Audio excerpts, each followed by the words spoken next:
우리 다 같이 사도신경 고백함으로 매일 5분 말씀 예배 하나님께 드리겠습니다. 나는 전능하신 아버지 하나님 천지의 창조주를 믿습니다. 나는 그의 유일하신 아들 우리 주 예수 그리스도를 믿습니다. 그는 성령으로 잉태되어 동정녀 마리아에게서 나시고 본디오 빌라도에게 고난을 받아 십자가에 못 박혀 죽으시고 장사된 지 사흘 만에 죽은 자 가운데서 다시 살아나셨으며 하늘에 오르시어 전능하신 아버지 하나님 우편에 앉아 계시다가 거기로부터 살아있는 자와 죽은 자를 심판하러 오십니다. 나는 성령을 믿으며 거룩한 공교회와 성도의 교제와 죄를 용서받는 것과 몸의 부활과 영생을 믿습니다. 아멘. 오늘 우리에게 주시는 하나님의 말씀은 창세기 45장입니다. 창세기 45장 3절부터 8절 말씀입니다. 제가 봉독해 드리겠습니다.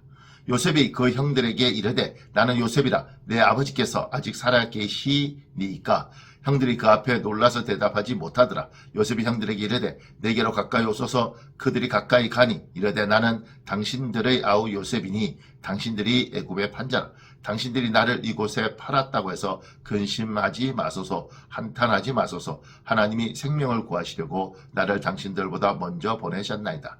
이 땅에 2년 동안 흉년이 들었으나 아직 5년은 밭갈이도 못하고 추수도 못할지라. 하나님이 큰 구원으로 당신들의 생명을 보존하고 당신들의 후손을 세상에 두시려고 나를 당신들보다 먼저 보내셨나이다. 그런즉 나를 이리로 보낸 이는 당신들이 아니요 하나님이시라. 하나님이 나를 바로에게 아버지로 삼으시고 그 온 집의 주로 삼으시며 애굽 온 땅의 통치자로 삼으셨나이다. 아멘. 형들과 요셉이 만나서 요셉이 자기가 지금으로부터 거의 20년 전에 형들에 의해서 버림받고 노예로 팔렸던 요셉이라는 고백을 합니다. 형들 입장에서는 얼마나 두려웠겠습니까? 요셉이 저렇게 힘있는 자가 되어서 우리에게 복수를 하면 어떡하나. 형들은 평생 그 부분에 대해서 조마조마한 것이 있었습니다.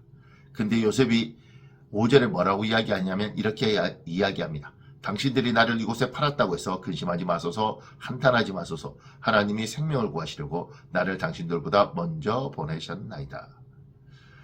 8절에 이릅니다. 그런즉 나를 이리로 보낸 이는 당신들이 아니요 하나님이시라. 사랑하는 여러분, 사람과 사람의 관점에서 문제를 보면 답이 없는 경우가 많습니다.